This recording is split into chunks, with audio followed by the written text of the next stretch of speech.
Naam, rafiki mpenzi na kustabehi, hujambo? Karibu sana.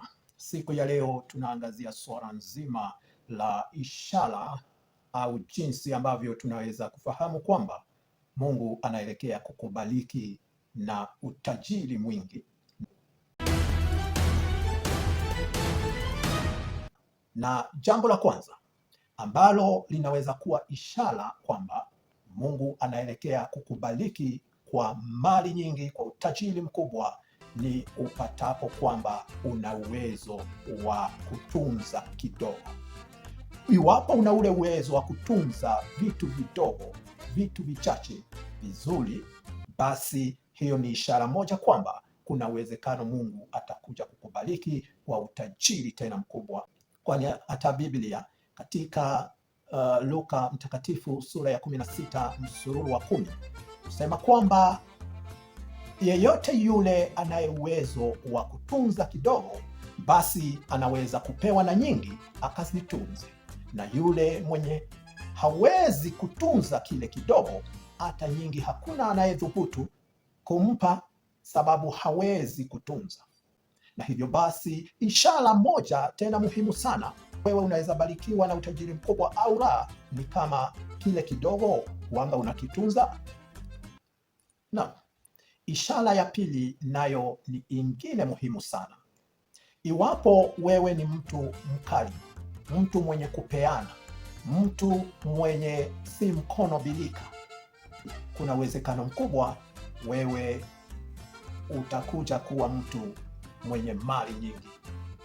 Katika kitabu cha Mithali sura ya 11 msururu wa 24 hadi ule wa 25 husema kwamba kuna mtu mmoja mwenye hupeana, na huyo mtu huendelea tu kupata nyingi zaidi, na kuna mwingine pale mwenye huishi ameshikilia chenye yako nacho kidogo, na kwa kweli yule mtu huishi miaka yote akiwa maskini. Si lazima uwe na nyingi, hicho tu kidogo ambacho uko nacho na ule moyo wa kutaka kupeana, iwapo umeumiliki huo, basi unayo nafasi kubwa, kuna uwezekano mkubwa kwamba utakuja kubarikiwa na mali nyingi sana, ndio uweze kuendeleza huduma ya Mungu ya kupeana, ya kubariki watu na kupea maskini na wenye wasiojiweza.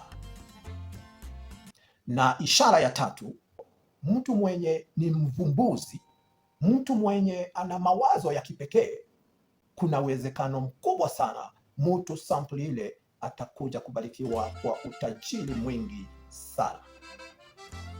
Kumbukumbu ya Torati sura ya 8 mstari wake wa 18 kusema kwamba Mungu mwenyewe ndiye hupeana uwezo wa kutengeneza mali. Hupeana si mali, bali uwezo wa kutengeneza mali, uwezo wa kutengeneza utajiri. 1000, 10, 20, 30 ambazo huwa unasubiri kwa mwezi mzima, Mungu akikushukia na akupe wazo la kipekee, wazo la kimbingu, bila shaka hiyo 30,000 ni hela ambayo utaweza kuipata kwa sekunde moja. Wawajua hao matajiri wenye hupata hela kiasi hicho, ni wazo tu walipewa na Mungu, wazo ya ajabu, wazo haikuwa na wengine, wazo ya kipekee. Mungu anaweza kukupea wazo moja tu, a single idea, a single strategy, na kutoka hapo utajiri ukuandame ajabu. Wakumbuka katika kitabu cha Mwanzo alikuweko na jamaa alikuwa anaitwa Yakobo.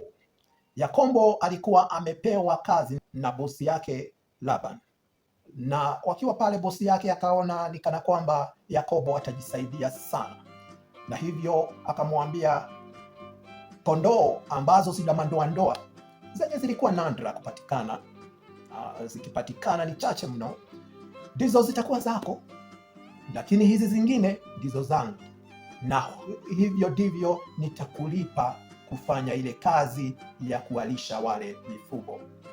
Siku moja Mungu akaamua, nitamsaidia huyu kijana, sitakubali afinyiliwe na bosi yake namna hii, la, Mungu akampea strategy, Mungu akampea idea, akamwambia enda utafute vijiti vitoatoe maganda, alafu zile vijiti wakati wale mbuzi wanajamiiana, iweka ile miti mbele yake, itaweza kuzaa kondoo mwenye madoadoa. Na hivyo basi hiyo ikawa ni wazo ya kiajabu ya kimiujiza ambayo inakaa kigangaganga, lakini ilikuwa ni wazo ya Mungu ya kuhakikisha kwamba amemtajirisha mtu wake. Mungu na akupe wazo moja tu, wazo la kipekee. Na ishara ya 4 ambayo inaweza ashiria kwamba utakuwa mtu mwenye mali nyingi ni iwapo milango inafunguka bila kung'ang'ana. Milango yenye ulijaribu kila namna, ukajaribu kufanya chochote kile, lakini haikuwahi funguka, na sasa hivi umeanza kushuhudia kwamba milango inafunguka mmoja baada ya mwingine yenyewe bila kung'ang'ana, basi kuna uwezekano mkubwa Mungu ameanza kutayarisha kwa utajiri mkubwa. Wakati umeona milango inajifungua yenyewe, hiyo ndio tunaita divine favor in action. Neema ya Mungu ikianza kufanya kazi, kung'ang'ana kunafika mwisho. Ishara ya 5 ambayo ukiiona kuna uwezekano mkubwa sana unaelekea kubarikiwa kwa mali nyingi ya ajabu, ni uonapo ya kwamba unapitishiwa hali ya ungumu usio wa kawaida. Huenda ni ungumu wa kihela au ungumu wa kihali. Ni dalili kivyake kwamba Mungu anaweza kuwa anakutayarisha kukubariki na mali nyingi, na ndio uweze kujua jinsi ya kuishi ukiwa na mali nyingi. Lazima kwanza atengeneze tabia yako, lazima kwanza akufanyie kazi, ndio uwe mtu mwenye ataweza kunyenyekea.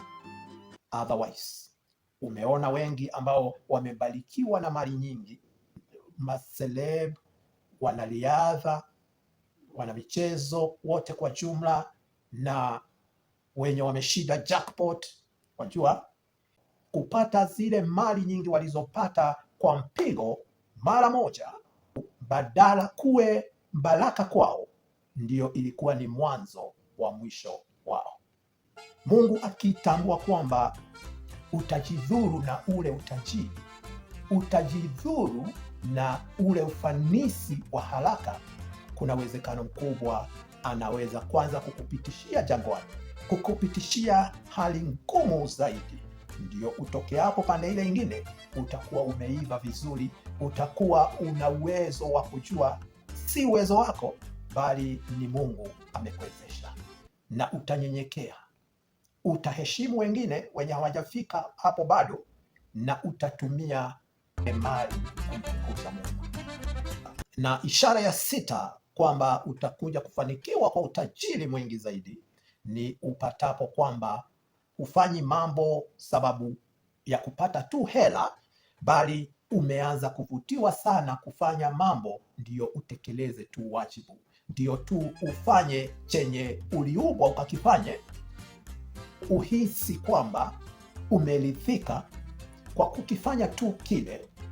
Basi bila shaka hiyo ni ishara tosha kwamba umeanza sasa kufika mahali ya kuweza kuvutia utajiri. Mathayo 6 msururu wake wa 33 usema, utafuteni ufalme wa Mungu kwanza na haya mengine yote yatawafuata. Na natumai inaweza kuwa jambo nzuri sana ifikapo hapo kwamba hufuati hela, hela zenyewe zinakufuata. Na ishara ya 7 ni uonapo umeanza kuaminiwa kwa mali kidogo, kwa vitu vichache. Uonapo umeanza kupewa responsibility polepole, kidogo kidogo, umeanza kupewa hela kidogo zitunze, umeanza kuwa mtu wa kuaminiwa mambo kidogo, basi kuna uwezekano mkubwa sana, iwapo hutapoteza hatua, unaelekea kuwa tajiri mkubwa. Ishara ya 8, nayo hii ni mzito sana, ishike na uishike vizuri, ni kwamba umeacha sasa kuwa mtu mwenye kushika tu, umeanza kuwa mtu wa kuachilia. Inapitia kwako ikienda, zinapita kwako zikienda kujenga mashule, zinapita kwako zikijenga mahospitali, zinapita kwako zikisaidia wajane na watoto mayatima. Yani, you are a channel, not a container. Na mfano mzuri uko pale Israeli. Okay, pale Israeli tuna maziwa mawili. Ziwa moja inaitwa the Sea of Galilee, na vile vile tuna ziwa ingine inaitwa Dead Sea. The Sea of Galilee and Dead Sea both receives water from River Jordan. Ziwa Galili linaingia maji yakitoka, na hiyo ziwa ni ziwa ina samaki, ina maji ambayo tunaita fresh water lake, na ni ziwa yenye ina uhai. Lakini tuna Dead Sea ambayo hupokea maji from the same source, lakini haiachiliangi maji yake hata kidogo. Ikiipokea inajiwekea yenyewe, nayo hata jina yake yenyewe ni jina ya mfu. Imekufa tayari, kwani katika ile ziwa hakuna uhai. Huwezi ona samaki, maji hayanyweki, kila kitu kimekufa pale. Kwa nini? Kwa sababu hakuna kutoa, ni kuingiza, kuingiza, kuingiza. Iwapo wewe ni mtu tu wa kupokea, kutaka kupewa kila wakati, we huna wakati wa kufikiria wengine, unafikiria tu venye utafikiriwa wewe mwenyewe, ole wangu, wewe na Dead Sea muko kimoja. Uwapo mfereji na uonapo sasa umefika ile level, kiwango cha kuwa wewe ni mtu mwenye kupokea na kupitisha, basi huna budi kupata mali nyingi. Naam, la 9 ni uonapo uko na vita mingi, unapigwa kila upande. Ujipatapo katika ile hali unapigana vita zenye hata hujui zimetoka wapi, na masaibu na majanga zinatokea maishani mwako kwa njia yenye haieleweki, hata kuna uwezekano mkubwa unaelekea kubarikiwa kwa njia kubwa, kwa utajiri mkubwa, kwani shetani hapendi na hafurahii wakati umebarikiwa tena na utajiri na mali za kiungu. Na wamkumbuka Ayubu. Ayubu alikuwa mtu mwenye alikuwa amebarikiwa na mali nyingi sana. Shetani alipoangalia hivi akaona kinyongo, akasikia la, haiwezekani mtu mmoja awe na mali kiasi hiki. Hebu itoe kidogo uone venye huyu jamaa ata behave. Wakumbuka hiyo hadithi vizuri. Kuna dalili utabarikiwa kwa mali nyingi, kuna dalili utatoka katika minyororo ya umaskini, kuna dalili unaelekea kusaidika kwa njia kubwa. Na hivyo njia moja ya shaitani kuhakikisha kwamba hayo hayatimii ni kujaribu kuleta vita, vurugu, mchafuko kwenye laini zako zilikuwa zinaenda vizuri. Anaanza kublock, anaanza kuleta mambo ya kutowiana na kutosikizana, na unakuta kila kitu kinaanza kwenda kombo, kila kitu kinaenda visivyo, vita zinakuwa mingi, hali inakuwa si hali. Hizi zote vita ni ishara tu kwamba unaelekea kubarikiwa na utajiri mwingi zaidi. Na hivyo basi ukishagundua hizi vita zote kuna kitu zinajaribu kuzuia, basi utakuwa mwelevu, hutakata tamaa, utapigana mpaka mwisho. Na wewe ukiwa na Mungu, hakuna jinsi ambavyo shaitani atakuweza. Hatimaye mwisho wa siku utaibuka mshindi kama vile Ayubu.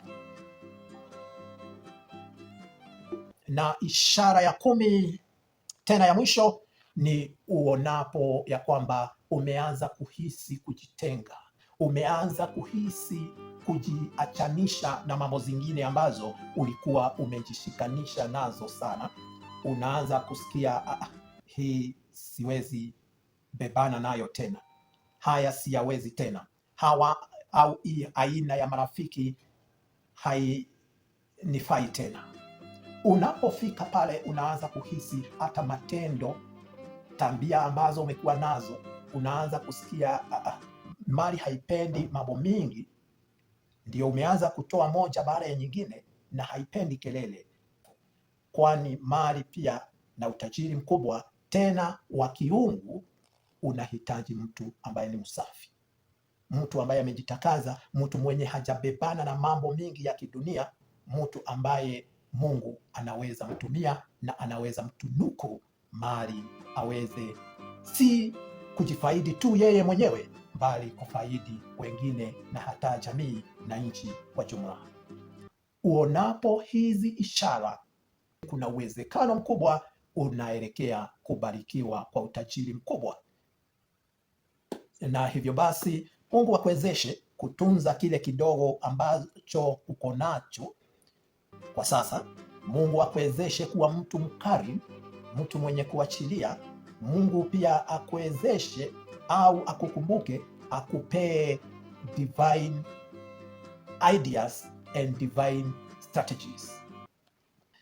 Vile vile Mungu akufungulie milango yako yote iliyofungana, yote uliong'ang'ana mpaka ukachoka, na ianze kufunguka yenyewe katika jina la Yesu Kristo. Nayo tabia yako ukubali iwe refined, na vile vile jitahidi sana kuvutiwa na your purpose and not the profit. Uwe mtu faithful na vile vile uwe a no nonsense person. Yeah. And like that, you definitely attract wealth and riches.